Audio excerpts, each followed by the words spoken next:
Cet atelier a été organisé par la galerie municipale Jean Collet, donc est située à Vitry-sur-Seine. On a réalisé cet atelier en fait dans un quartier qui s'appelle Balzac, donc qui fait partie de Vitry, et dans le centre social de Balzac. Donc voilà. La galerie Jean Collet en fait est un lieu qui appartient, comme le dit son nom, qui appartient à la ville, d'accord. Et du coup on fait des expositions plutôt d'art contemporain. C'est aussi un lieu qui a une grosse collection, à la fois de peintures et d'œuvres graphiques et photographiques. Mon rôle est à la fois de faire des visites et des ateliers autour des expositions et à la fois de réaliser des projets hors les murs comme celui-ci. Mario en fait a exposé en début d'année à la galerie et du coup ça me semblait assez juste et pertinent de l'inviter en fait, vu qu'il a une grande pratique du dessin et de l'installation dans l'espace, ça me semblait assez pertinent de l'inviter pour cet atelier. C'est assez pertinent finalement d'allier espace et dessin. Parce que pour les enfants, ça s'attache souvent à un espace assez petit, que ce soit à 3 ou à 4. Et là, finalement, de voir qu'un dessin peut se déployer dans l'espace, je trouvais que c'était une approche assez intéressante par rapport à tout ce qu'on aborde et tout ce que va être abordé dans les sujets du salon du dessin.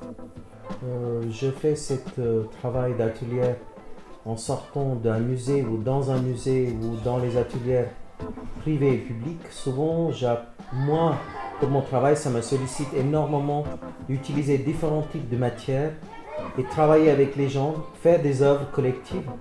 Et ces œuvres collectives, ça m'apporte aussi énormément d'énergie où j'entre dans mon atelier pour faire un travail personnel qui est vraiment beaucoup lié à les ateliers que je fais au McVal ou aux Galeries de Vitry ou dans la prison de Fresnes ou dans plusieurs autres endroits de la ministère, comme des monuments nationaux, etc. Je pense que c'est très important de sensibiliser déjà pour voir les formes.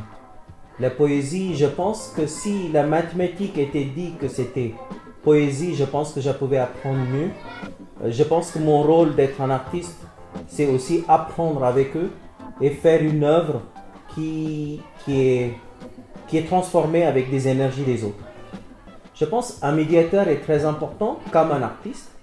Un artiste peut apporter un concept, une idée, travailler beaucoup plus dans la sensibilité de matière, comme je vous avais dit dans la première question.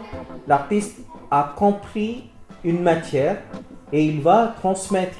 Et pour transmettre, il y a aussi l'engagement du médiateur parce que lui, il connaît le public mieux que l'artiste et il devient quelque part un pont entre l'artiste et les enfants ou les élèves ou ça dépend de la public. Je pense que d'abord, la conseil, c'est être libre avec leur pinceau et leur crayon parce qu'il n'y a pas une façon de dessiner quelque chose. Chacun de nous savent dessiner et les enfants savent dessiner, ça veut dire que ça donne un espace de liberté pour eux. Et plus que ça, dans un atelier comme ça, comme une œuvre qui devient collective, ils apprennent à partager une pièce, ils apprennent à partager un sujet, parler des choses plus facilement. Voilà.